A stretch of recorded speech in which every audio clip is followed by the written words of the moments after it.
First way the New Age movement is seducing people is by the promotion of a healthy earth. Oh man, isn't that the mantra? And that's their term too, by the way. That's Hinduism. Isn't that what they say? People, I am talking about the rise in our generation of something we have no idea that is a sign we're in the last days. It's called the environmental movement. Little do people realize that the tenets of environmentalism has its roots in the beliefs, the occultic system of the New Age movement. The average person is being duped, they are being deceived to think that they're saving the earth, when in reality they're being used to propagate New Age movement beliefs. Greetings, dear friends. We are here. It is our intention to assist you in creating a new vision, a vision that inspires you to live and love on planet Earth. Like a priceless jewel buried in dark layers of soil and stone, Earth radiates her brilliant beauty into the caverns of space and time. We ask you, as seekers of the great stories, to proclaim an allegiance to Earth. Pledge the transformation of yourselves, which is the journey through light and dark, and honor Earth's momentous role in setting you free. Correct me if I'm wrong, folks. Not the environmental movement believe that the earth and plants and animals are sacred even to the point of worship?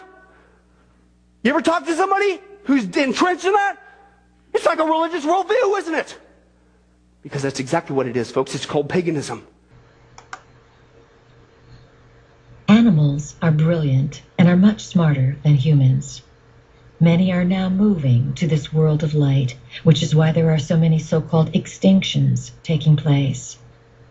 Many of these animals are very in tune with the quality of life. They know that the quality of life they desire cannot be found anymore in your global sphere. Do they not also say that man in Christianity is the biggest culprit for the destruction of the earth? And do they not promote a more return to earth-centered religions and a global movement in order to unify the people of the world in order to save the earth, right? Lighten up. Sit on the ground. Feel Earth.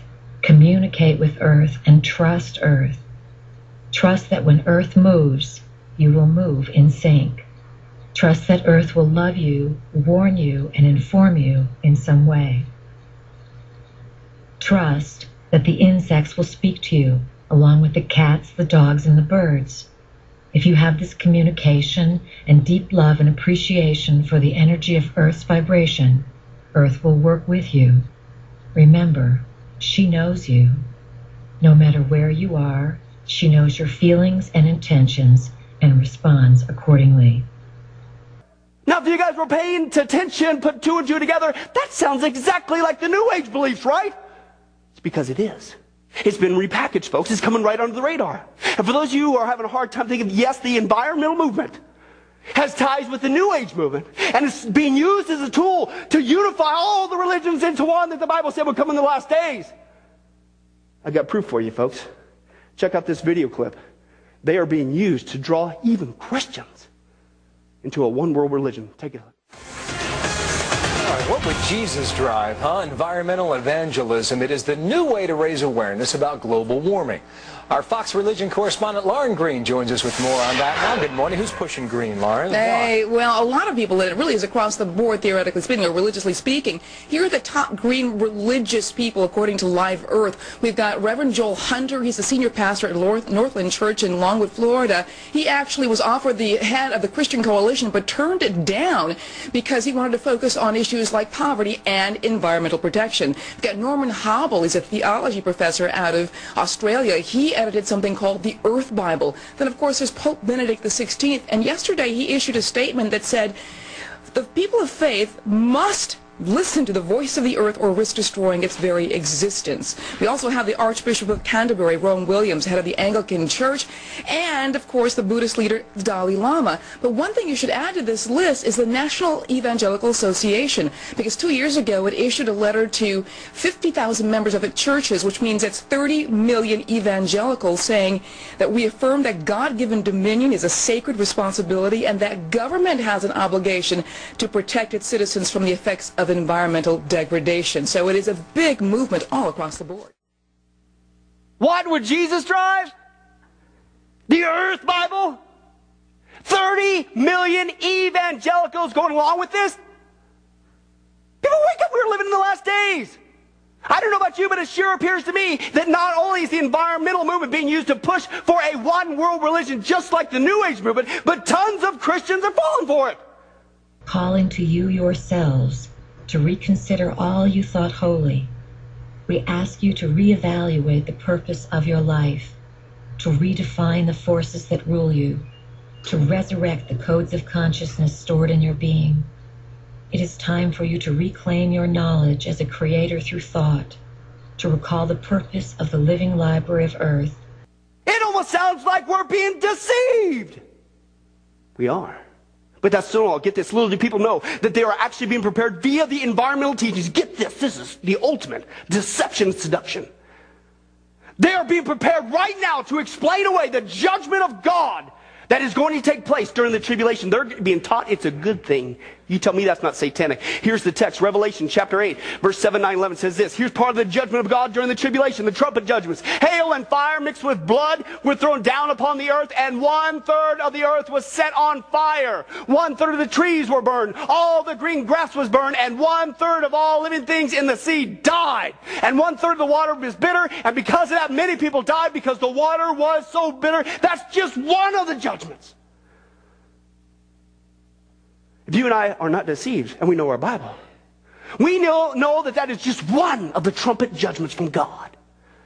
Just one. That's not the seals. That's not the bowls. That's not all the trumpet judgments. The trumpet judgments of God. But get this, folks. Your average environmentalist is being taught this. Oh, no. This is a good thing. Listen to this. Direct quote. They're teaching people right now climatic shifts, droughts, floods, acid rain and pollution, earthquakes and volcanic eruptions, although severe. These changes will pave the way for a cleansing of the earth and a new relationship between earth and man. This will be the day of not judgment, of purification. Trees will die. Cold places will become hot. Hot places will become cold. Lands will sink into the ocean, and lands will rise out of the sea. All the suffering going on in this country with the tornadoes and floods and earthquakes is carried on by the judgment of God? No. They say it's this. It's the breath of Mother Earth because she is in pain. The fever is building. Between the years 1994 and 1999, you will move into peak chaos. During that time, there will be a great movement to create fear and confusion on the planet. There will be no continent untouched and no people unmoved by what takes place. There will be few of you who will not have to migrate, for all of you basically will relocate yourselves at some point. For some of you, this is unheard of. Yet, by relocating yourselves, there will be a major shift in consciousness. Using a pendulum and dowsing are ways that you can check, verify, and discover your location. There are individuals who are delineating quite clearly through prophecy where the safer areas are going to be. There are a number of ways you can do this yourselves. Your lives will be, out of necessity, simplified. The more you can prepare for this simplification, the easier it will be on you. Unclutter your lives by letting go of the unnecessary things that would drag you down with responsibilities. To be alive is to know the Goddess. Look for this force in yourself and in everything around you. Say, "Show me, Goddess, who you are. I want to meet you." When most of you thought of Prime Creator as a male personification, you had no problem. Now, to switch to female, some of you can't conceive of it. Life comes from the female vibration.